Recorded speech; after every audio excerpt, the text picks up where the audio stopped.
ሰላም ጤና ይስጥልን እጅጉን የተወደዳችሁና የተከበራችሁ የአዲስ ስፖርት ቤተሰቦቻችን እንደምን አላችሁልን? ከእናንተው ከሆነው ከአዲስ ስፖርት የዩቲዩብ ቻናላችን አዳዲስ ስፖርታዊ ጉዳዮችን ልናካፍላችሁ እነሆ ዳግም ተገናኘን። ስለምታደምጡን ስለምትከታተሉን ቆይታችሁም ከኛ ጋር ስለሆነ እጅጉን ከልብ አድርገን ነው የምናመሰግነው። በዛሬ ፕሮግራማችን የተለያዩ ስፖርታዊ ጉዳዮችን ወደ እናንተ የምናደርስ ነው የሚሆነው። ትላንትና የዓለም ዋንጫ የማጣሪያ ጨዋታዎች ትላንትና ቀጥለው ተደርገዋል። በተለይ በአውሮፓ ዞን እጅግ በርከት ያሉ ተጠባቂ ጨዋታዎች ትላንትና ሲደረጉ ነበር። ፖርቱጋል ትላንትና ጨዋታዋን አድርጋለች። ያሸነፈችበትንም ውጤት ነው ትላንትና የተመዘገበው። በመጨረሻዎቹ ደቂቃዎች ላይ ባስቆጠረችው ጎል ጨዋታውን አሸንፋ መውጣት ችላለች። ከዛ በተጨማሪ የጣሊያን ብሔራዊ ቡድን ትናንትና ጨዋታ ነበረው። እንዲሁ የስፔን ብሔራዊ ቡድንም ትናንትና ጨዋታውን አድርጓል። በርከት ያሉ ጨዋታዎች ናቸው ትናንትና የተደረጉት። ሲጠበቁ የነበሩ ትልቅ ፉክክር የተመለከትንባቸው፣ በተለይ በርከት ያሉ ተጫዋቾች ፍጹም ቅጣት ምት ያመከኑበት ምሽትም ሆኖ ትናንትና ተጠናቋል። እነሱን ጨዋታዎች ወደ እናንተ እያደረስን ቆይታን እናደርጋለን። ክለቦችን የተመለከቱ በርከት ያሉ ስፖርታዊ ጉዳዮችም ይነሳሉ። እነሱንም እየዳሰስን ቆይታችንን የምናደርግ ነው የሚሆነው። እናንተም እስከ ፕሮግራማችን ፍጻሜ ድረስ አብራችሁኝ እንድትቆዩ በአክብሮት ጋብዛለሁ። ፉአድ ባህሩ የዛሬውን ፕሮግራም እየመራው ከእናንተ ጋር ቆይታን የማደርግ ነው የሚሆነው። ቪዲዮአችንን ላይክ፣ ቻናላችንን ሰብስክራይብ እያደረጋችሁ ቆይታችሁን ከኛ ጋር እንድታደርጉ ነው በአክብሮት የምንጋብዘው። ከመሸጋገሪያ በኋላ በድጋሚ እንገናኛለን። አብራችሁኝ ቆዩ።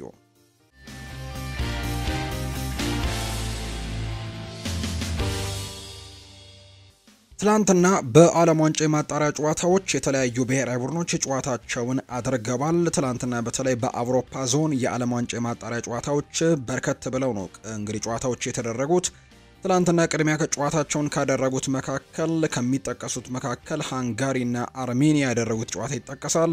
የዶሚኒክ ሶቦዝላይ ሀገር ትላንትና ጨዋታውን ማሸነፍ ችላለች። አርሜኒያን 2-0 በሆነ ውጤት ነው በቡዳፔስት በተደረገው መርሃ ግብር ላይ ማሸነፍ የቻሉት። በጨዋታው ላይም የሊቨርፑል ተጫዋች የሆነው ዶሚኒክ ሶቦስላይ የጨዋታው ኮከብ ተብሎ የተመረጠበት መርሃ ግብር ሆኗል። ሃንጋሪም ጨዋታዋን ድል አድርጋለች። ሌላኛው ላቲቪያና አንዶራም ያደረጉት መርሃ ግብር 2-2 በሆናቸው ውጤት የተጠናቀቀ ነው። ሌላኛው ግን ሲጠበቅ የነበረው ጨዋታ የኖርዌይ ብሔራዊ ቡድን ከእስራኤል ብሔራዊ ቡድን ጋር ያደረገው ጨዋታ ነው። ይህንን ጨዋታ ኖርዌይ 5-0 በሆነው ሰፊ ውጤት ነው ማሸነፍ የቻለችው። ቀደም ብዬ እንደገለጽኩት በመግቢያ ላይ ትላንትና በርከት ያሉ ተጫዋቾች ፍጹም ቅጣት ምት ያመከኑበት ምሽት ሆኖ ትላንትና ተመልክተናል። ከነዚህ መካከል አንደኛው የኖርዌይ ብሔራዊ ቡድን አጥቂ የሆነው ኤርሊንግ ብራውት ሃላንድ ነው። ትላንትና የፍጹም ቅጣት ምት አምክኗል።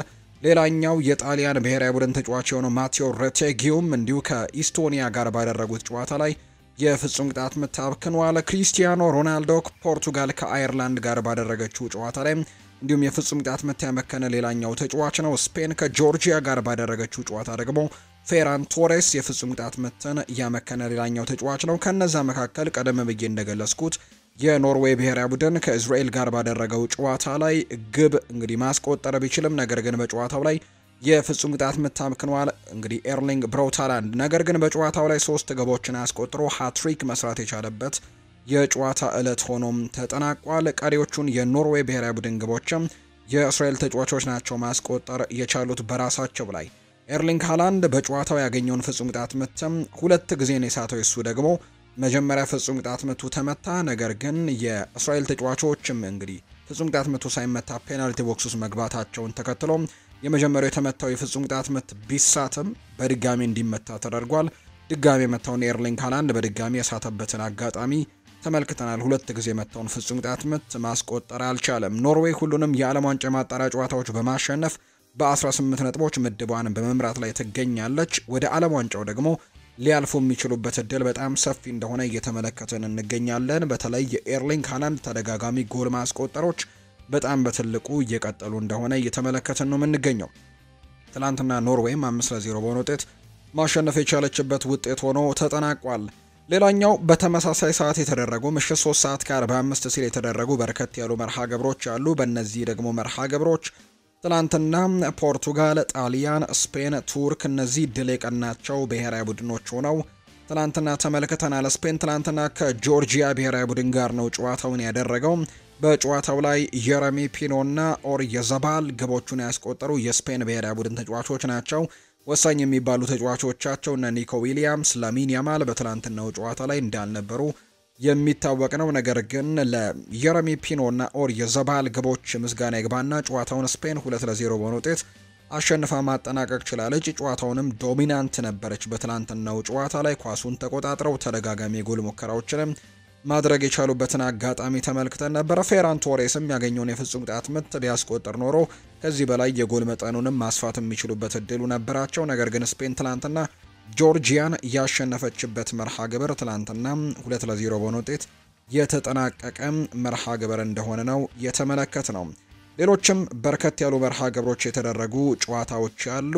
እንግዲህ ሌሎች ጨዋታዎችን ከመመልከታችን በፊት ትላንትና የስፔን ብሔራዊ ቡድን በምድብ ኢ እንደሚገኝ ይታወቃልና የትላንትናውን ጨዋታ ማሸነፉን ተከትሎ ያደረጋቸውን ሶስቱንም ጨዋታዎች በማሸነፍ ምድቡን እየመራ ነው የሚገኘው። በዚህ ምድብ የምትገኘው ተርኪ ትላንትና ቡልጋሪያን 6-1 በሆነው ሰፊ ውጤት ማሸነፏ ይታወቃልና በዚህ ምክንያትም ቱርክ 6 ነጥቦችን ይዛ ሁለተኛ ደረጃ ላይ ትገኛለች። በዚህ ምድብ ስፔን አሁንም ምድቡን በበላይነት እየመራች እንደምትገኝ ነው እየተመለከተን የምንገኘው። ሌሎች ጨዋታዎችም ትናንትና ቀጥለው ተደርገዋል። ከነዚህ መካከል ደግሞ ሌላኛው ጣሊያን እና ኢስቶኒያ ያደረጉት መርሃ ግብር ነው። በዚህ ጨዋታ ላይ ጣሊያን 3-1 በሆነ ውጤት ማሸነፍ ችላለች። ከጨዋታው በፊት የአርሰናሉ የተከላካይ ስፍራ ተጫዋች የሆነው ሪካርዶ ካላፊዮሪ ያለ ጣሊያን ዓለም ዋንጫው አይደምቅም፣ የዓለም ዋንጫው ላይ መመለስ ይኖርብናል የሚል አይነት ሀሳብን ጭምር ሲሰጥ ነበር። በዚህ ምድብ ደግሞ ኖርዌይ ምድብ ውስጥ ነው የምትገኘው ጣሊያንና ትልቅ ፉክክር ይጠብቃታል ተብሎ ይታሰባል። ከኢስቶኒያ ጋር ያደረገችውን የትላንትና ጨዋታ ግን 3-1 በሆነ ውጤት ጨዋታውን ማሸነፍ ችላለች። በትላንትናው ጨዋታ ላይ ሞይስኪን ጎል አስቆጥሯል። ኤስፓሲቶ እንዲሁ ጎል ያስቆጠረ ተጫዋች ነው። እንዲሁ ፍጹም ቅጣት ምት ያመከነው ማቴዎ ሬቴጊዮም በትላንትናው ጨዋታ ላይ ለጣሊያን ብሔራዊ ቡድን ጎሎቹን ማስቆጠር የቻሉ ተጫዋቾች ናቸው። ሌላኛው የክሪስቲያኖ ሮናልዶ ሀገረ ፖርቱጋል ትላንትና ከአየርላንድ ጋር ያደረገችውን ጨዋታ 1-0 በሆነ ጠባብ ውጤት ማሸነፍ ችላለች። የመጨረሻዎቹ ደቂቃዎችን መጠበቅ ነበረባት ትላንትና ፖርቱጋል ጨዋታውን ለማሸነፍ። በእርግጥ ጨዋታውን ተቆጣጥረው ለመጫወት ሙከራዎችን አድርገዋል፣ ተደጋጋሚ ሙከራዎችንም አድርገዋል። ነገር ግን የአየርላንዶች የመከላከል ብቃትና እንዲሁ ግብ ጠባቂ ኳሚን ኬለርም የቀድሞው የሊቨርፑል ግብ ጠባቂም ያደረጋቸው እንግዲህ እንቅስቃሴዎች አየርላንድን እንግዲህ ከጨዋታው ላይ ነጥብ ይዛ በተለይ በፖርቱጋል ሜዳ ሆሴ አልቫላዴ የተደረገ ጨዋታ ነውና ከጨዋታው የሆነ ነጥብን ይዛ ወይም አንድ ነጥብን ይዛ ልትወጣ ከጫፍ ደርሳ የነበረችበት አጋጣሚን ተመልክተን ነበር። በጨዋታው ላይ ክሪስቲያኖ ሮናልዶም የፍጹም ቅጣት ምት አግኝቶ ኳሚን ኬለር የመለሰበትን አጋጣሚ ትላንትና ተመልክተናል። ነገር ግን ይህንን ነገር እስከ መጨረሻው ይዘው መዝለቅ አልቻሉም። በጭማሪው ደቂቃ ላይ ሩበን ኔቬስ በጭንቅላቱ ባስቆጠረው ጎል ጨዋታውን 1-0 በሆነ ውጤት ፖርቱጋል እንድታሸንፍ ትልቁን አስተዋጽኦ ማድረግ ችሏል። ትላንትና ምሽት የተካሄዱ የዓለም ዋንጫ የማጣሪያ ጨዋታዎች 4 የፍጹም ቅጣት ምቶች እንዳልኳችሁ የሮናልዶን ጨምሮ 4 የፍጹም ቅጣት ምቶች የተሳቱበት ጨዋታዎች እንደሆኑ ነው የተመለከትነው። ትልቅ ፉክክርንም በትላንትናዎቹ ጨዋታዎች ላይ ተመልክተናል። ክሪስቲያኖ ሮናልዶም ተደጋጋሚ የግቡ ቋሚ ሲመልስበትም የተመለከትንበት አጋጣሚዎች ነበሩ። ትላንትና ጎል ማስቆጠር ባይችልም በጨዋታው ላይ የተሻሉ ነገሮችን ማድረግ የቻለበትን አጋጣሚ ነው በክሪስቲያኖ ሮናልዶ በኩል ትላንትና የተመለከትነው። ፖርቱጋልም ጨዋታውን አሸንፋ አሁንም ምድቧን በበላይነት መምራቷን ቀጥላለች። ያደረገችውን ሶስቱንም ጨዋታዎች ማሸነፍ ችላለች። አርሜኒያን፣ ሃንጋሪንና እንዲሁ ደግሞ ትላንትና አየርላንድን ጨዋታዎቹን በሁሉንም ማሸነፍ የቻለችበትን አጋጣሚ ተመልክተናል። የፊታችን ማክሰኞ ደግሞ ሌላኛውን ጨዋታ የምታደርግ ነው የሚሆነው። ፖርቱጋል ለዓለም ዋንጫው ለማለፍም የተሻለ እድል እንዳላት ከምድቡ ላይ በበኒነትም እንደተቀመጠች እየተመለከተን ነው የምንገኘው። እንዲሁ ሌሎች ጨዋታዎችም ትላንትና ተመልክተናል። አልባኒያ ሰርቢያን 1-0 ያሸነፈችበት መርሃ ግብር ትላንትና ከተደረጉ ጨዋታዎች መካከል የሚጠቀሰው ነው። ሌላኛው ግን ቱርክና ቡልጋሪያ ያደረጉት መርሃ ግብርም ትላንትና ትልቅ ፉክክር የታየበት ጨዋታ ነው ብሎ ማንሳት ይቻላል። በተለይ በመጀመሪያው 45 የጨዋታ ክፍለ ጊዜ እነዚህ ሁለት ቡድኖች በመጀመሪያው 45 የጨዋታ ክፍለ ጊዜ ጨዋታቸውን 1-1 በሆነ ውጤት ነበር ያጠናቀቁት። 11ኛው ደቂቃ ላይ የሪያል ማድሪዱ አርዳ ጉሌር ባስቆጠረው ጎል ጨዋታውን ቱርክ 1-0 መምራት ችለው ነበር። ነገር ግን ክሪሎቭ የተባለ ተጫዋች ቡልጋሪያዊ ተጫዋች ወዲያው እንግዲህ የአርዳ ጉሌር ጎል በተቆጠረ 1 ደቂቃዎች እንኳን ሳይሞላው በ12ኛው ደቂቃ ላይ ጎል አስቆጥሮ ቡልጋሪያን 1-1 እንግዲህ ረፍት እንዲወጡ አድርጎ ነበር። ከረፍት መልስ ግን የቱርክ ብሔራዊ ቡድን ሙሉ ለሙሉ ተለውጦ ነው የመጣው። 5 ግቦችን ከዛ በኋላ ማስቆጠር የቻለበት በሁለተኛው አጋማሽ 5 ግቦችን አስቆጥሯል። ሁለተኛው አጋማሽ ላይ ጎሉን የጀመሩት ራሳቸው ፓፖቭ የተባለ ተጫዋች ራሱ ላይ አስቆጥረው ነው። በእርግጥ ኬናን ይልዲዝ ለዚህ ጎል መቆጠር ትልቅ አስተዋጽኦን አድርጓል። ከዛ በተጨማሪ ግን ኬናን ይልዲዝ ራሱ ቱርካዊው የዩቬንቱስ የአጥቂ አማካይ ስፍራ ተጫዋች ወይም በአጥቂነትን መጫወት የሚችለው ተጫዋች በ51ኛው እና በ56ኛው ደቂቃ ላይ ጎል ማስቆጠር ችሏል። ሴሊክ 66ኛው ደቂቃ እና ካቬቺ 93ኛው ደቂቃ ላይ ለቱርክ ብሔራዊ ቡድን ጎል አስቆጥረው ቱርክ የትናንትናውን ጨዋታም 6-1 በሆነ ውጤት በሰፊ ውጤት እንድታሸንፍም ያም እድሉን ያመቻቸለት ጨዋታ ሆኖ ትናንትና ተጠናቋል። በተለይ በአውሮፓ ትናንትና የተደረጉት መርሃ ግብሮች ደግሞ እነዚህን ነው የሚመስሉት። ዛሬም ጨዋታዎች ቀጥለው የሚደረጉ ነው የሚሆነው። ዛሬ በርከት ያሉ ጨዋታዎች ይደረጋሉ። በአፍሪካም የዓለም ዋንጫ የማጣሪያ ጨዋታዎች ዛሬ ይደረጋሉ። በተለይ ሀገራችን ኢትዮጵያን ጨምሮ ዛሬ የሚደረጉ ጨዋታዎች አሉ። ሀገራችን ኢትዮጵያም ዛሬ የመጨረሻውን የዓለም ዋንጫ የማጣሪያ ጨዋታ የምድቡን 10ኛ ጨዋታ የመጨረሻው ጨዋታዋ ነው። እሱንም የምታደርግ ነው የሚሆነው ከቡርኪና ፋሶ ብሔራዊ ቡድን ጋር የሚደረግ ጨዋታ እንደሆነ ይታወቃል። እንግዲህ በዚህ ጨዋታ ላይም ትልቅ ውጤት እንዲገጥማቸው የኢትዮጵያ ብሔራዊ ቡድንን እንመኛለን። ዛሬ ግን ጨዋታቸውን ምሽት 4 ሰዓት ሲል ከቡርኪና ፋሶ ጋር እንደሚያደርጉ ነው የወጣላቸው መርሃ ግብር የሚያሳየው። በአፍሪካ ዞን ሌሎችም የማጣሪያ ጨዋታዎች ዛሬ ቀጥለው የሚደረጉ ነው የሚሆነው። በርከት ያሉ ጨዋታዎች በአፍሪካም በአውሮፓም የዓለም ዋንጫ የማጣሪያ ጨዋታዎች ላይ ዛሬ ቀጥሎ የሚደረግ ይሆናል። ከነዚህ መካከል በአፍሪካ የሚደረጉትን ጨዋታዎች በማስቀደም ነው የምንጀምረው። ዛሬ እንግዲህ ከቀን ጀምሮ ነው በአፍሪካ ጨዋታዎች የሚደረጉት። እንግዲህ ቀን 10 ሰዓት ሲል ዛምቢያ ጨዋታዋን ታደርጋለች ከኒጀር ብሔራዊ ቡድን ጋር ነው ጨዋታውን የሚያደርገው። እንዲሁም ምሽት 1 ሰዓት ሲል ቻድ እና ሴንትራል አፍሪካን ሪፐብሊክ የሚያደርጉት መርሃ ግብር የሚጠበቅ ጨዋታ ነው። ምሽት 4 ሰዓት ሲል ግን በርከት ያሉ መርሃ ግብሮች በአፍሪካ የዓለም ዋንጫ ማጣሪያ ጨዋታዎች ይደረጋሉ። ሀገራችን ኢትዮጵያ ከቡርኪና ፋሶ ጋር ምሽት 4 ሰዓት ላይ ጨዋታዋን ታደርጋለች።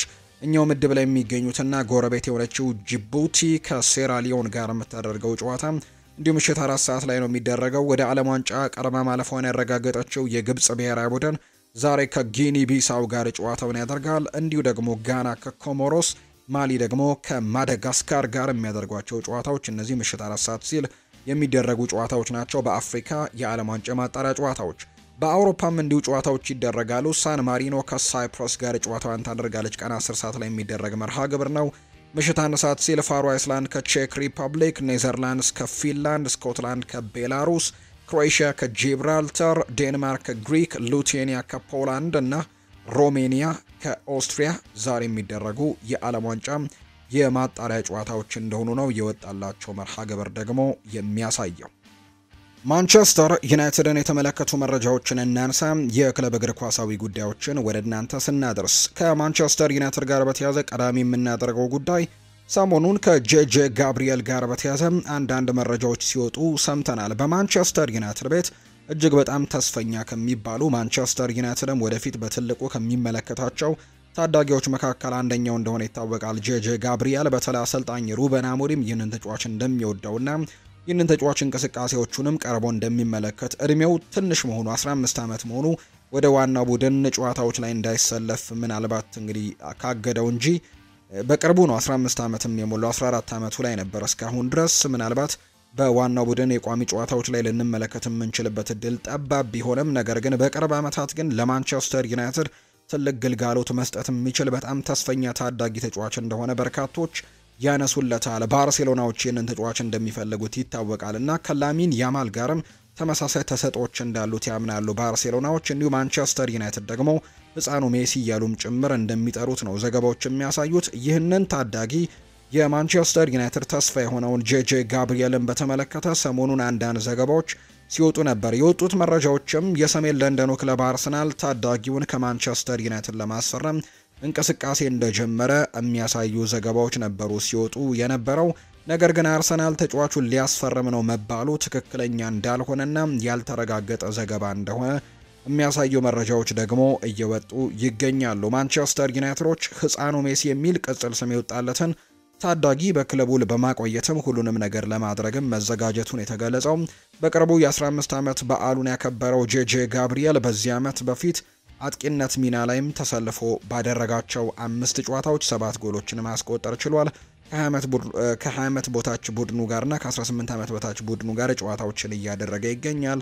በትልቁ እየተፎካከረ ነው የሚገኘው። በከፍተኛ ግብ አስቆጣሪነቱ ዝርዝር ውስጥም ጭምር ትልልቅ ደረጃዎችን እንደያዘ የሚያሳዩ ቁጥሮችን እየተመለከትን ነውና ጄጄ ጋብሪኤል በሚቀጥሉት ጥቂት ዓመታት ለማንቸስተር ዩናይትድ ትልቅ ተስፋ ሰጪ ተጫዋች እንደሆነ ይነገራል። በተለይ ሰር ጂም ራትክሊፍ አሁን ላይ ለታዳጊዎች በጣም ትልቅ ትኩረትን መስጠት እንደሚፈልጉ እየተገለጸ ይገኛል። ምክንያቱም በቅርብ ዓመታት ማንቸስተር ዩናይትድ ምንም እንኳን አሁን ላይ እየተጠቀመባቸው ባይሆንም ከታዳጊ ቡድኑ ያወጣቸው ተጫዋቾች ያሉ እነ ኮቢ ማይኖ፣ ከዛ በተጨማሪ አሁን ላይ በቼልሲ ቤት የሚገኘው አሌሃንድሮ ጋርናቾ እነ ማርከስ ራሽፎርድን ጨምሮ ጥሩ ተሰጥኦችን ማውጣቱ የሚታወስ ነው። አሁንም ያንን ነገር ማስቀጠል ይፈልጋል። ታዳጊ ቡድኑ ላይም ትኩረት አድርጎ መስራት ይፈልጋል።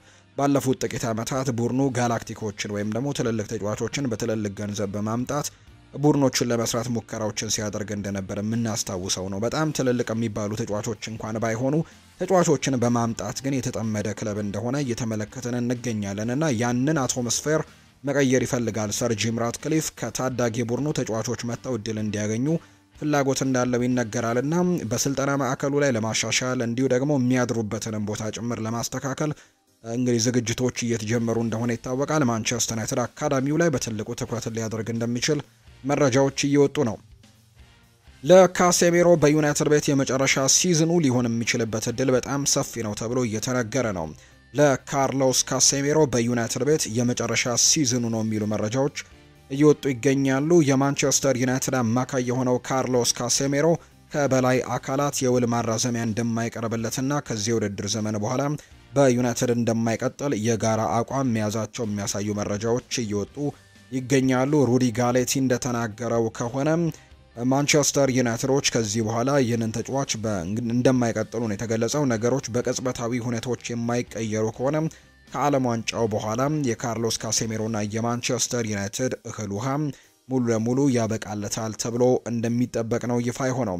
ከብራዚላዊው አማካይ እድሜ አኳያ እንዲሁ ደግሞ የፕሮጀክቱ አካል ሆነው ደግሞ ወጣት አማካዮች ወደ ኦልድ ትራፎርድ መክተማቸው ነገር የማይቀር በመሆኑ ከቡድኑ ጋር ይለያያል የሚል እምነቶች እንዳሉ ነው እየተገለጸ የሚገኘው። በተለይ ማንቸስተር ዩናይትድ በሚቀጥለው ጥር የተጫዋቾች የዝውውር መስኮትና በክረምቱ የተጫዋቾች የዝውውር መስኮት በትልቁ ትኩረት ያደርጋል ተብሎ የሚታሰበው የአማካይ ስፍራ ተጫዋችን ማስፈረም እንደሆነ ይታወቃልና አማካይ ላይ ደግሞ ተጫዋቾችን የሚያመጡ ከሆነ ካርሎስ ካሴሜሮ የመሰለፍ ዕድሎች ላይኖሩት እንዲችሉ ያደርጋል ተብሎ ይታሰባል። ይህንንም በተመለከተም ተጫዋቹ ወደ ሳውዲ አረቢያ ክለቦች ሊያመራ የሚችልበት እድል በጣም ሰፊ ነው ተብሎ ይታሰባል። ይህንንም ዓመት የቀረበት ዋነኛው ምክንያት በክለቡ ቆይቶ በካርሎ አንቸሎቲ የብራዚል ብሔራዊ ቡድን ስብስብ ውስጥ እንዲካተት ማድረግ ነበር።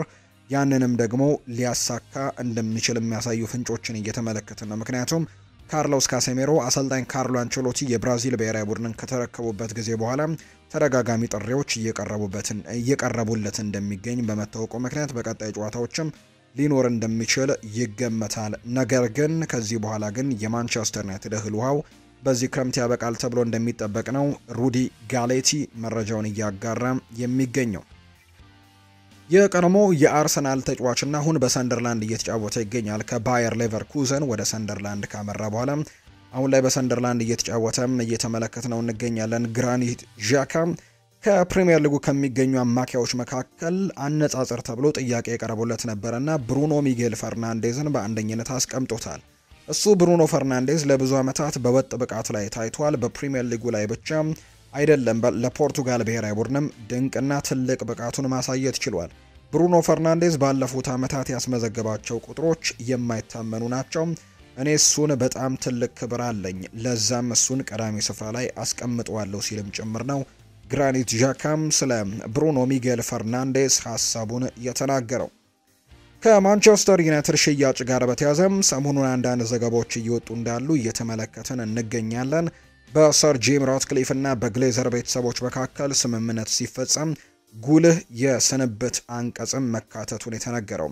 ይህ የስንብት አንቀጽ ደግሞ አንድ ባለሀብት ሙሉ የክለቡን ድርሻ ማለትም 100% መግዛት ቢፈልግ ራትክሊፍ ይህንን ግዢ መቃወም በጭራሽ እንደማይችሉ የሚያሳይ አንቀጽ እንዳለው ነው እየተገለጸ የሚገኘው። ይሄ ውሳኔ በግሌዘሮች እጅ ላይ እንዳለ ይነገራል። በተለይ የስፖርቱን ተግባራት ነው ለሰር ጂም ራትክሊፍ እንደሰጡት የሚነገረው። በአንጻሩ ግን ማንቸስተር ዩናይትድን ልግዛ ብሎ 100% ወይም ደግሞ ሙሉን ጠቅልሎ ለመግዛት የሚመጣ ግለሰብ ካለም ያለ ሰር ጂም ራትክሊፍ እውቅና ያለ ሰር ጂም ራትክሊፍ ፍላጎት ክለቡን 100% ግሌዘሮች የመሸጥ መብት እንዳላቸው የሚያሳይ ስምምነት እንዳላቸው ነው የተነገረው። በመሆኑም ይህ አንቀጽ ሰር ጂም ራትክሊፍ ማንቸስተር ዩናይትድን ገዝተው ኢንቨስት ማድረግ ከጀመሩበት ጊዜ አንስቶ እስከ ቀጣዮቹ 18 ወራት ድረስ ብቻ የሚሰራ እንደሆነ ነው የተነገረው። 18 ወራቱ ካለፈ በኋላ ግን ይሄ ነገር እንደማይሰራ ተገልጿል። በተጨማሪም ኮንትራቱ እንደሚገልጸው ከሆነ ክለቡ ከ2027 በፊት ሙሉ በሙሉ የሚሸጥ ከሆነ ሰር ጂም ራትክሊፍ ከጅምሩ አንስቶ ኢንቨስት ያደረጉትን መልሰው እንዲያገኙ በሚያስችል መልኩ ነው መሆን ይኖርበታል ተብሎ የሚታሰበው። ይህ ቀነ ገደብ ካለፈ በኋላ ግን ሰር ጂም ራትክሊፍ ቢከስሩም ባይከስሩም ግሌዘሮች የተስማሙበትን የሂሳብ ሽያጭ ብቻ የመቀበል ግዴታ ይኖርባቸዋል ብሏል። ዘ አትሌቲክ ላይ የሚጽፈው ላውሪ ዊትዌል ነው ይህንን መረጃ እያጋራ የሚገኘው። አርሰናልን የተመለከቱ መረጃዎችን ደግሞ እናንሳ ውድ ቤተሰቦቻችን። አርሰናል ውስጥ የሚታየው ሁሉም የሚወደድ ነው ሲል ማርቲን ዙቤሜንዲ ይናገራል። የአርሰናሉ የመሃል ሜዳ ተጫዋች ማርቲን ዙቤሜንዲ አርሰናልን የተቀላቀለው ባየው ነገር ተደስቶ መሆኑን ይናገራል። አርሰናልን መቀላቀል ለምን እንደመረጠ የጠየቀው ተጫዋቹ አርሰናልን ስከታተል ነበር፣ ያየሁት ደግሞ ነገር ሁሉ እንደወደው አድርጎኛል ሲልም ጭምር ይናገራል። ስለ እግር ኳስ ፍቅር፣ ስለ እግር ኳስ ያለው ፍቅር፣ ስለ ታዳጊዎችና ስትመለከታቸው የምታገኘው ስሜት ደግሞ ለኔ በጣም ምርጡ ነገር ነው ሲል ጭምር ነው የተናገረው። ማርቲን ዙቤሜንዲ አሰልጣኝ ሚኬል አርቴታ ሲናገር አሳማኝ የሆነ ንግግር መንገድ አለው፣ ያቀረበልኝ ነገር ደግሞ ለኔ የሚስማማ ነበር ሲል ጭምር ነው ዙቤሜንዲ የተናገረው። እንደምታስታውሱት የተጫዋች ከሪያል ሶሴዳድ ወደ አርሰናል ከመምጣቱ በፊት በርከት ያሉ አማራጮች እንደነበሩት ይታወሳል። እሱ በዚህ የዝውውር መስኮት ነው የፈረመው ወደ አርሰናል። ባለፈው የዝውውር መስኮት ክረምት ላይ ሊቨርፑል ይህንን ተጫዋች ለማስፈረም በጣም ትልቅ ፍላጎቶች እንደነበሩት በተደጋጋሚ የሚያሳዩ መረጃዎች ሲወጡ እንደነበር እናስታውሳለን። ነገር ግን ተጫዋቹ ያኔ በሪያል ሶሴዳድ መቆየትን ምርጫውን አድርጎ እንደነበር ይታወሳል። በዚህም የዝውውር መስኮት ቢሆን ሊቨርፑልም እንዲሁ ደግሞ የስፔኑ ክለብ ሪያል ማድሪድም በተለይ ሻቪ አሎንሶን ከቀጠሩ በኋላ ይህንን ተጫዋች ለማስፈረም በጣም ትልቅ እንቅስቃሴዎችን አድርገው ነበር። በመጨረሻም ግን ተጫዋቹ ኤምሬትስ ከትሟል። የአርሰናልም ተጫዋች መሆኑ ተረጋግጧል። ከሪያል ሶሴዳድ አርሰናልን የተቀላቀለ ተጫዋች እንደሆነ ይታወሳልና በዚህ ቡድን ውስጥ ሁሉም ነገር ሳየው ያስደስተኛል ሲልም ጭምር ነው ማርቲን ዙቤሜንዲ የተናገረው። እንደ ቻርልስ ዋትስ ዘገባ ከሆነ በተለይ ቻርልስ ዋትስ ለአርሰናል ታማኝ የመረጃ ምንጭ እንደሆነ በርካቶች ይጠቅሱለታልና ቻርልስ ዋትስ እንደተናገረው ከሆነ ሰሞኑን አንድ ቱርካዊ ተጫዋች ከአርሰናል ጋርም ከሌሎች የአውሮፓ ታላላቅ ክለቦች ጋርም በተያዘ ስሙ በትልቁ እየተነሳ እንደሚገኝ ይታወቃል። ይህ ቱርካዊ ተጫዋች በጣም ድንቅ ጊዜያቶችን በዩቬንቱስ ቤት እያሳለፈ ነው የሚገኘው። አርሰናል ብቻ ሳይሆን ቼልሲም ማንቸስተር ዩናይትድም ጭምር ይህንን ተጫዋች ማስፈረም እንደሚፈልጉ ይነገራል። ኬናን ይልዲዝ ይባላል። ይህ ተጫዋች ይህንን የ20 ዓመት ኮከብ ለማስፈረም አርሰናሎች ትልቅ ፍላጎት እንዳላቸው ሰሞኑን የተለያዩ ትልልቅ ሚዲያዎች መረጃዎቻቸውን ቢያወጡም ነገር ግን ቻርልስ ዋትስ እንደተናገረው ከሆነ አርሰናል አሁንም በኬናን ይልዲዝ ላይ ስላለው ፍላጎት ከታማኝ ምንጮቹ ያገኘውት ምንም አይነት ማረጋገጫ የለም ሲል ነው ቻርልስ ዋትስ እየተናገረ የሚገኘው። የቀድሞ የአርሰናል ሌጀንድ የነበረው ፓትሪክ ቪየራ አርሰናሎች በዚህ የዝውውር መስኮት ባደረጉት አዳዲስ ተጫዋቾች ዝውውር ላይ አስተያየቱን ይሰጣል። አርቴታ ቡድኑ ላይ የነበረበትን ክፍተት ለመሙላት በዚህ የዝውውር መስኮት ወይም በዚህ የውድድር ዘመን ቡድኑን ይበልጥ ያጠናክሩልኛል ያላቸውን አዳዲስ ተጫዋቾችን በዝውውር መስኮቱ ወደ ቡድኑ አዳዲስ ፈራሚዎችን በማምጣት በዚህ ሲዝን ለተቀናቃኝ ቡድኖች ጠንካራ መግለጫንም የሰጠ ይመስለኛል ሲል ፓትሪክ ቪየራ ሐሳቡን ይሰጣል። አርቴታ ወደ ውድድር ዓመቱ የገባው ቡድኑን በሚገባ በማጠናከር ነው። አዳዲስ ያዘዋወራቸው ተጫዋቾችም ከቡድኑ ጋር በመዋሃድ ላይ ይገኛሉ። በሜዳ ላይ ግልጽ ተጽዕኖ መፍጠር እየቻሉ ነው።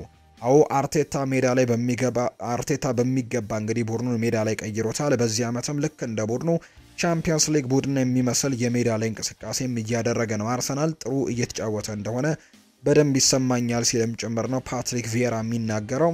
እኔ እንደማስበው ከሆነ የአርቴታው አርሰናል በዚህ የውድድር ዓመት አስቸጋሪ ተፎካካሪ ሊሆን እንደሚችል ወይም ዋንጫውን ለማሸነፍ ትልቁ ተፎካካሪ ሊሆን እንደሚችል ምንም ጥያቄ የለኝም።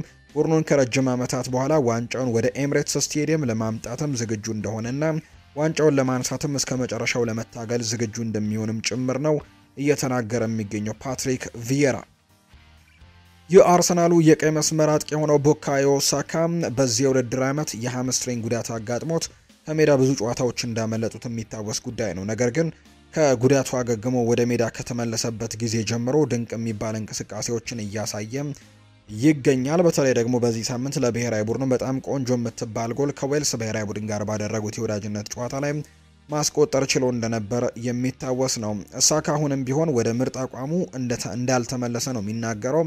የውድድር ዓመቱን የጀመርኩት ከጉዳት መልስ ነው። ጉዳቱ በአቋሜ ላይ ትልቅ ተጽዕኖም አሳድሮብኛል ብዬ አስባለሁ። እንግዲህ አሁን ላይ ግን በጥሩ ሁኔታ ላይ ይገኛለሁ ሲል ጭምር ነው የተናገረው። ወደ ምርጡ አቋሜ ለመመለስ ገና ይቀረኛል። ነገር ግን አሁን ላይ ባለሁበት ሁኔታ ግን ምን ያክል የከፋ የሚባል አይደለም። ባለፉት 3 ጨዋታዎች ላይ ጎል ስላስቆጠርኩኝ ደስተኛ ነኝ። እናም ደግሞ የግብ ማግባቱን ሂደትም በዙ ማስቀጠል ፈልጋለሁ ነው ያለው። ብዙ የብሔራዊ ቡድኑ ጨዋታዎች ያልፈውኛል። በተለይም በቶማስ ቱሄል አሰልጣኝነት ዘመን እንዲሁም ጎሎችን ካስቆጠርኩም ሰነባብቼ ነበር። እናም ወደ ሜዳ በተመለስኩበት ቅጽበትም ኳስን ከመረብ ጋር ማገናኘቴ ለኔ የተለየ ትርጉምም አለው። ለሀገሬ ግብ ደግሞ ማስቆጠር መቻሌ ልፋቴ ፍሬ እንዲያፈራም እንግዲህ አድርጎኛል ሲልም ጭምር የተናገረው። በሀገር ደረጃ እና ደግሞ በክለብ ደረጃ ቦታዎችን ለማስጠበቅ ስለገጠመው ፉክክር ሲናገርም ይሄ ለኔ አዲስ ነገር ነው። ነገር ግን በዛው ልክ ደግሞ ጥሩ የሆነ ነገርም መሆን ያለበት ነው። እኔም ሆንኩ በዙሪያ ያሉ ተጫዋቾች አቅማችንን በደንብ አውጥተን እንድንጫወት ይረዳናል። በቦታው ላይ ፉክክር መኖሩ ደግሞ የሁላችንም ተጫዋቾች ግልጋሎትን በተቻለ ደረጃ ላይ ለማግኘትም ይጠቅማል ሲል ጭምር ነው እየተናገረ የሚገኘው።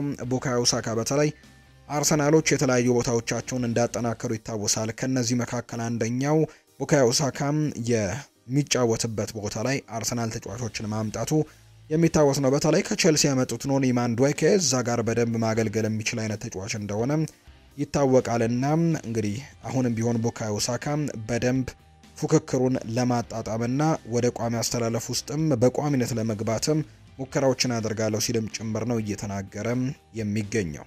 ሊቨርፑልን የተመለከቱ መረጃዎችን ደግሞ ወደ እናንተ የምናደርስበት ሰዓት ላይ እንገኛለን። ኢብራሂማ ኮናቴ ወደ ሊቨርፑል መመለሱ ትላንትና በነበረው ፕሮግራማችን ላይም ገልጸንላችሁ ነበር። የሊቨርፑሉ የኋላ መስመር ተጫዋች የሆነው ኢብራሂማ ኮናቴ በጉዳት ምክንያት የፈረንሳይ ብሔራዊ ቡድን ስብስብን መልቀቁ ይፋ ተደርጓል። ተጫዋቹ ለቀጣይ ጨዋታ ወደ አይስላንድ እንግዲህ የማያመራ ሲሆን አሁን ላይ ወደ ሊቨርፑል መመለሱ የተነገረው።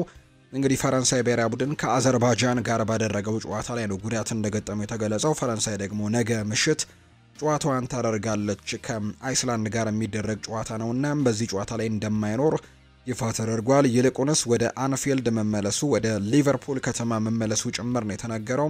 ኢብራሂማ ኮናቴም በትናንትናው የአዘርባይጃን ጨዋታ ተጠባባቂ ወንበር ላይ እንደነበር ጭምር የሚታወስ ነው። በተጫዋቹ ምትክ ቤንጃሚን ፓቫር ለፈረንሳይ ብሔራዊ ቡድን ጥሪ እንደቀረበለትም ጭምር ነው የተነገረው። ፈረንሳዊው ተከላካይ የሆነው ኢብራሂማ ኮናቴ እንግዲህ ጉዳት ገጠመው ከተባለ በሳምንቱ መጨረሻ የሚደረገው የሊቨርፑልና የማንቸስተር ዩናይትድ ጨዋታ የላንክሻየር ደርቢ ጨዋታ ላይ ይደርሳል ወይ የሚሉ ጥያቄዎች እንዲነሱ አድርገዋል። ለወትሮም ቢሆን የዚህ ቡድን የተከላካይ መስመር በጣም የሳሳ እንደሆነ በርካቶች ያነሳሉ። የሊቨርፑል የተከላካይ መስመር በዚህ የውድድር ዓመት በጣም ደከም ብሎ የተመለከትንበት የውድድር ዓመት እንደሆነ ይታወቃል። አማራጮች የሉም። ከዛ በተጨማሪ ደግሞ ተደጋጋሚ ስህተቶችን በተለይ ኢብራሂማ ኮናቴም ሲሰራ በደንብ ተመልክተናልና ቡድኑ አንዳንድ ጨዋታዎችን ማሸነፍ ቢችልም ነገር ግን ተደጋጋሚ ጊዜ ግቦችን የሚያስተናግድ አይነት ቡድን እንደነበር ይታወቃልና የኢብራሂማ ኮናቴ ጉዳት ደግሞ በእንቅርት ላይ ጆሮ ደግፍ ነው የሚሆነው። ተጫዋቹ በቀጣይ ተጨማሪ የሕክምና ምርመራዎችን በፍጥነት እንዲያገግም ሕክምና እንደሚደረግለት ነው የሚጠበቀው። ሊቨርፑል ኢብራሂማ ኮናቴ ያጋጠመውን ጉዳት መጠነኛ የሚባል ነው የሚል ተስፋ እንዳላቸው ለክለቡ ቅርበት ያላቸው የመረጃ ምንጮችም ይናገራሉ። ይህንን ተከትሎ ሊቨርፑል ኢብራሂማ ኮናቴን ለቀጣዩ ሳምንት የማንቸስተር ዩናይትድ ጨዋታ ብቁ ይሆናል የሚል እምነት እንዳላቸው ጭምር ነው እየተገለጸ የሚገኘው። በቀጣዮቹ ቀናት ግን ይፋ ይደረጋል ተብሎ ይጠበቃል። ፍሎሪያን ቨርትስን በተመለከተ የጀርመን ብሔራዊ ቡድን አሰልጣኝ የሆኑት ዩሊያን ናግልስመን ሀሳባቸውን ሰጥተዋል። ፍሎሪያን ቨርትስ የግብ ዕድሎችን እየፈጠረ ነው፣ ችግሩ የሱ ሳይሆን የቡድን አጋሮቹ ነው ሲል ነው ዩሊያን ናግልስመን የተናገረው። የጀርመን ብሔራዊ ቡድን አሰልጣኝ የሆኑት ናግልስመን ፍሎሪያን ቨርትስ በፕሪሚየር ሊጉ መጥፎ ጊዜን እያሳለፈ አይደለም ሲሉ ጭምር ነው የሚከራከሩት። ቨርትስ ምንም እንኳን ግብ ባያስቆጠረም በርካታ የግብ ዕድሎችን ግን ከፈጠሩ ተጫዋቾች መካከል በቀዳሚነት የተቀመጠ ነው ሲሉ አሰልጣኝ ዩሊያን ናግልስመን ይናገራሉ። አክሎም የተፈጠረውን የግብ ዕድል የቡድን አጋሮቹ ማስቆጠር ካልቻሉ የሱ ጥፋት መሆን አይገባውም የነሱ ጥፋት እንጂ ሲል ዩሊያን ናግልስማን ለጀርመናዊው ተጫዋች ሽፋን ሰጥተውለታል። ተጫዋቹ እስካሁን በሊቨርፑል ቤት ጎልም ማስቆጠር አልቻለም፣ አሲስትም ማድረግ አልቻለም። ነገር ግን ዩሊያን ናግልስማን እንደተናገረው ሁሉ ቁጥራዊ መረጃዎችን ከተመለከተን ፍሎሪያን ቨርትዝ ዘንድሮ ጥሩ የጎል ዕድሎችን በመፍጠር ከመሪዎቹ ተርታ የተቀመጠ ተጫዋች እንደሆነ ይታወቃልና እስካሁን ግን የጎል ተሳትፎዎችን ማድረግ ያልቻለበትን ጊዜ ነው እየተመለከትን የምንገኘው። ትላንትና አንድ ጨዋታ ተደርጓል። ታሪካዊ ጨዋታ ነበር ትላንትና የተደረገው። የሊቨርፑል ታሪካዊ ተጫዋቾችና እንዲሁ ከቼልሲ ታሪካዊ ተጫዋቾች ከሌጀንዶች ጋር የተደረገ መርሃ ግብር ነበር። በእንግዲህ የወራጅነት ጨዋታውን የሊቨርፑል ታሪካዊ ተጫዋቾች 1-0 በሆነ ውጤት ነው ማሸነፍ የቻሉት። በእርግጥ ለሊቨርፑል ታሪካዊ ተጫዋች የማሸነፊያ ግብን ያስቆጠረው ራያን ባበል ነው። ግቧን ለዲየጎ ዦታ መታሰቢያ ያደርጓታል።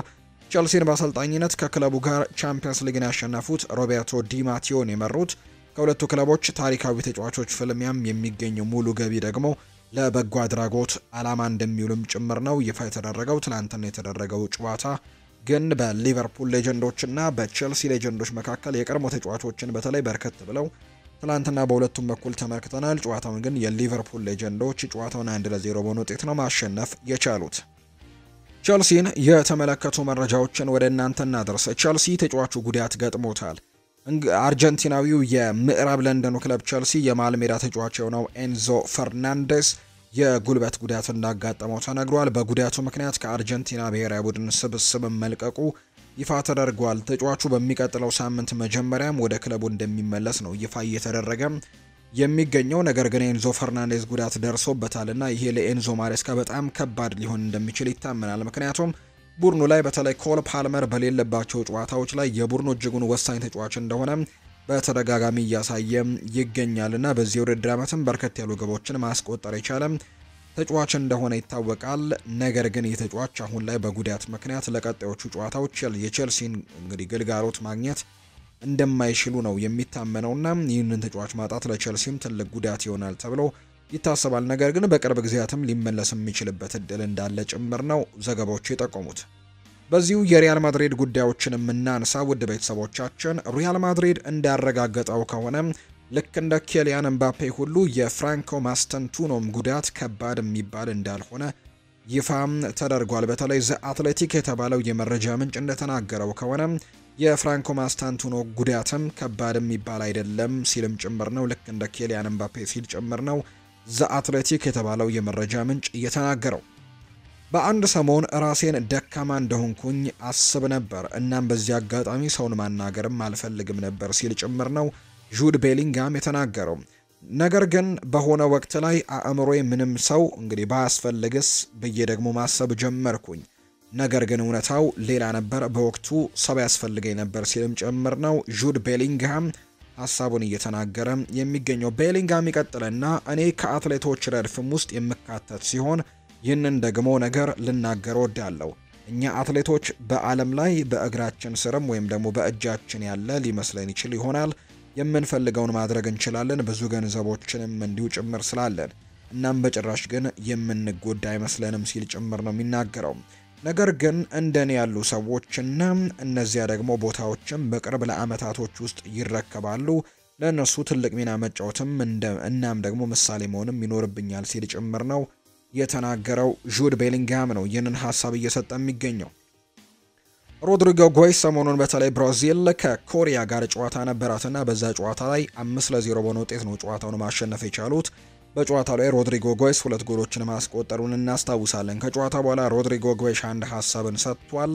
ጎሎች ከላይ ቢቀመጡም ጥሩ ጨዋታ ተጫውቻለሁ ብዬ አስባለሁ። ካርሎ አንቸሎቲ በማድሪድም በብዙ ጨዋታ በተሰለፍኩበት ቦታ ከቪኒ ጎንም አሰልፎን ተጫውተናል። ከቪኒ ጋርም ጥሩ ቅብብሎችን የምናደርግ ነበር። ካርሎ አንቸሎቲ እኛን ከማንም በላይ ደግሞ ያውቀናል ሲልም ጭምር ነው የተናገረው። ከክሪስቲያኖ ሮናልዶ ብዙ ነገሮችን ተምሬያለሁ፣ በጣም ብዙም ተመሳሳይ ነገሮች ያሉን ሲል ነው አንቶኒ የሚናገረው። ብራዚላዊው የፊት መስመር ተጫዋች የሆነው አንቶኒ ከክሪስቲያኖ ሮናልዶ ጋር ብዙ ነገሮችን ተምሬያለሁ ሲል ጭምር ይናገራል። ከክሪስቲያኖ ብዙ ነገሮችን ተምሬያለሁ፣ እሱም ሲያስተምረኝ ነበር ሲል አንቶኒ ይናገራል። ከሮናልዶ ጋር ተመሳሳይነት ይኖራቸው እንደሆነ የጠየቀው አንቶኒ ከሮናልዶ ጋር አብሬ ተጫውቻለሁ እናም ደግሞ ከሱ ብዙ ተምሬያለሁ ሲልም ጭምር ይናገራል። ይህንን ሀሳብ ነው እየሰጠም የሚገኘው። አክሎም ሮናልዶ እኔ እንግዲህ ልመራቸው የምፈልጋቸው ብዙ ነገሮች ያሉት እሱ ደግሞ ከምርጦች ደግሞ አንደኛው እንዲሆንም ያደረገው ያኛው ይመስለኛል ሲልም ጭምር ነው የተናገረው። ስለ ባሎን ዶር ሽልማት ያነሳው አንቶኒ አሁን ላይ ባሎን ዶርን ስለማሸነፍ እያሰብኩኝ አልገኝም ሲል ጭምር ነው አስቴቱን እንደተናገረ ዘገባዎች እየወጡ የሚገኙት። ሌላኛው ኔይማር ጁኒየር የተጎዳው ወይም ደግሞ ኔይማር ጁኒየርን የጎዳው ፓሪስ ሰን ዠርሜን መሄዱ ነው ሲል የቀድሞ የባርሴሎና የቡድን አጋሩ የነበረው ጄራርድ ፒኩዌ ይናገራል። የቀድሞ የባርሴሎና ተጫዋች ጄራርድ ፒኩዌ ኔይማር ወደ ፓሪስ ሰን ዠርሜን በመሄዱ ትክክለኛ ውሳኔ እንዳልነበር ነው የሚናገረው። ኔይማር ወደ ፓሪስ ሰን ዠርሜን መሄዱ ጎድቶታል ብዬ አስባለሁ ሲል ጄራርድ ፒኩዌ ሀሳቡን ሰጥቷል። አክሎም ኔይማር ባሎን ዶርን ማሸነፍ እንደሚገባውም እርግጠኛ ነኝ። በየትኛውም ዓመት እንደሆነ ባላውቅም ነገር ግን ሽልማቱ ይገባዋል ሲልም ጭምር ነው ኔይማር ጁኒየርን በተመለከተ ጄራርድ ፒኩዌ ሀሳቡን እየሰጠም የሚገኘው። አሰልጣኝ አንጌ ፖስት ኮግሉ ሊሰናበቱ ይችላሉ ተብሏል። ኖቲንግሃም ፎረስት የቡድኑን ዋና አሰልጣኝ አንጌ ፖስት ኮግሉን ከኃላፊነት ሊያሰናብት እንደሚችል ይፋ ተደርጓል። የክለቡ ባለቤት የሆኑት ኢቫንጀሎስ ማሪናኪስ አሰልጣኝ አንጄ ፖስት ኮግሉን ለማሰናበት በማሰብ ላይ እንደሚገኙ ቴሌግራፍ የተባለው የመረጃ ምንጭ ይፋ አድርጓል። የክለቡ ባለቤት በምትኩም አሰልጣኝ ሾን ዳይችን በኃላፊነት ለመሾምም እያሰቡ መሆኑን የሚያሳዩ መረጃዎች አሉ። በተጨማሪም ስቲቭ ኩፐርም ሌላኛው አማራጭ አሰልጣኝ መሆናቸው እየተነገረ ነው። በተለይ አምና እንግዲህ በአውሮፓ ቻምፒየንስ ሊግ ሊገቡ በጣም ከጫፍ በደረሱበት ጊዜ ላይ እንግዲህ ወደ መጨረሻዎቹ ሳምንታት ላይ ተደጋጋሚ ነጥብ መጣሎች ይገጥማቸዋል ኖቲንግሃም ፎረስቶች። ያንኛው አሰልጣኛቸው ፖርቱጋላዊው ኑኖ ኤስፕሬንቶ ሳንቶ እንደነበር የምናስታውሰው ነው። አመቱን ሙሉ ድንቅ የሚባሉ ስራዎችን ሰርቷል። ነገር ግን በመጨረሻዎቹ ጊዜያት ላይ ይህንን ቡድን እንግዲህ የአውሮፓ ቻምፒየንስ ሊግ ያቀላቅላል ተብሎ ሲጠበቅ ሳይታሰብ ግን ቡድኑ ተደጋጋሚ ሽንፈቶች እየገጠሙት መጡና እንግዲህ በአውሮፓ ቻምፒየንስ ሊግ ላይ ሳይሆን በዩሮፓ ሊግ ላይ እንዲሳተፉ ያደረጋቸውን ውጤት ማስመዝገቡ የሚታወስ ነው። በዚህም ከባለቤቱ ኢቫንጀሎስ ማሪናኪስ ጋር እንግዲህ ኑኖ ኤስፕሬንቶ ሳንቶ ንትርክ ውስጥ እንደገቡ የሚያሳዩ ዘገባዎች ሲወጡ እንደነበር የምናስታውሰው ነው። ያ ንትርካቸው ዘንድሮም ቀጥሎ ቡድኑ ምንም እንኳን ጥሩ ግስጋሴ ላይ የነበረ ቢሆንም በኑኖ ኤስፕሬንቶ ሳንቶ ስርም በጣም ጥሩ ነገሮችን ማድረግ እንደቻሉ ቢታመንም ነገር ግን ኢቫንጀሎስ ማሪናኪስ ግን ከአሰልጣኝነት ስራው ኑኖ ኤስፕሬንቶ ሳንቶን አሰናብተውታል። እሱም ወደ ዌስትሃም ዩናይትድ አመርቷል። በአንጻሩ ደግሞ አምና በቶትንሃም ሆትስፐርስ ቤት የዩሮፓ ሊግ ዋንጫን አሸነፈና በፕሪሚየር ሊጉ ግን በጣም ደካማ የሚባል የውድድር ዓመትን ያሳለፈውን አንጌ ፖስት ኮግሉን ቀጠሩ ኢቫንጀሎስ ማሪናኪስ። ነገር ግን እንደጠበቁት አልሆነም። የአንጌ ፖስት ኮግሉ በኖቲንግሃም ፎረስት ጅማሮ የሰመረ አልሆነም። 6 ጨዋታዎችን አድርጎ 4ቱን ተሸንፎ 2ቱን ባቻ ውጤት በማጠናቀቅ አንድም ድል እስካሁን ድረስ ማግኘት አልቻለም። ቡድኑም ደግሞ ከወራጅ ቀጠናው በአንድ ነጥብ ብቻ እንግዲህ ርቆ 17ኛ ደረጃ ላይ በፕሪሚየር ሊጉ እንዲቀመጥ አድርጎታል እና ይሄ ነገር ኢቫንጀሎስ ማሪናኪስን በድጋሚ አሰልጣኝ ስለመቀየር እንዲያስቡ ሊያደርጋቸው እንደሚችል እየተገለጸ ነው። በቅርብ ጊዜያቶችም ውስጥ አሰልጣኝ አንጌ ፖስት ኮግሉ ተሰናብቶ ሌላ አሰልጣኝ ሊቀጠር እንደሚችል እየተነገረ ነው። የክለቡ ባለቤት በምትኩ አሰልጣኝ ሾን ዳይችን ነው አሁን ላይ ለመቅጠር ሀሳብ እንዳላቸው እየተገለጸ የሚገኘው። ከዛ በተጨማሪ ግን ስቲቭ ኩፐርም በዚህ በኖቲንግሃም ፎረስት ቤት እድሉ ይሰጣቸዋል ተብሎ ከሚጠበቁ አሰልጣኞች መካከል አንደኛው እንደሆነ ነው መረጃዎች እያሳዩ የሚገኙት። የሪያል ኦቪዬዶ አሰልጣኝ መሰናበቱ ይታወሳል። ፓውኖቪች ተባሮ እኔ መሾሜ ትክክለኛ ውሳኔ ነው ብሏል። አዲሱ የሪያል ኦቪዬዶ አሰልጣኝ ነው ይህንን ሀሳብ የሰጠው። አዲስ አዳጊው የላሊጋው ክለብ ሪያል ኦቪዬዶ ቡድኑ እንግዲህ ከ24 ዓመታት በኋላ ወደ ሊጉ ያሳደጉት አሰልጣኝ ፓውኖቪችን ማሰናበታቸው ይታወሳል። ክለቡም ደግሞ በምትኩ አሰልጣኝ ሉዊስ ካሪዮንን በኃላፊነት መሾሙ የሚታወስ ጉዳይ ነው። ከሹመቱ በኋላ አስተያየታቸውን የሰጡት አዲሱ አሰልጣኝ ሉዊስ ካሪዮን ሪያል ኦቪዬዶ ፓቭሎቪችን አባሮ እኔን መሾሙ ትክክለኛ ውሳኔ ነው ሲሉ ጭምር ነው የተናገሩት። ሪያል ኦቪዬዶ በሊጉ 6 ነጥቦችን በመሰብሰብ 17ኛ ደረጃ ላይ እንደተቀመጠ ይታወቃል። ከታችኛው ሴጉንዳን የመጣው እንግዲህ የሳንቲ ካዞርላን ታስታውስታላችሁ እዚህ ቡድን ውስጥ እንዳለ ይታወቃልና እንግዲህ ከታችኛው ሊግ በጣም ጥሩ ስራዎችን ሰርተው ወደ ላይኛው ሊግ ወደ ስፓኒሽ ላሊጋ ዋናው ሊግ ያሳደጉትን አሰልጣኝ ግን ማሰናበታቸው በርካቶችን አስገራሚ አድርጎታል። የተወደዳችሁና የተከበራችሁ ቤተሰቦቻችን ለዛሬ ያዝንላችሁ አዳዲስ ስፖርታዊ ጉዳዮቻችን እነዚህን ነው የሚመስሉት። ስላደመጣችሁን ስለተከታተላችሁን ቆይታችሁ ከኛ ጋር ስለነበር እጅጉን ከልብ አድርገን እናመሰግናለን። ፏድ ባህሩ የዛሬውን ፕሮግራም እየመራው ከእናንተ ጋር ቆይታን አደረኩኝ። በቀጣይ ፕሮግራሞቻችን ሌሎች ስፖርታዊ ጉዳዮችን ይዘን ደግሞ በድጋሚ የምንገናኝ ይሆናል። ስላደመጣችሁኝ ስለተከታተላችሁኝ ቆይታችሁ ከኛ ጋር ስለነበር ከልብ አድርጌ አመሰግናለሁ። መልካም ጊዜ መልካም ቀን እንዲሆንላችሁ ጭምር ነው በአክብሮት የምመኘው።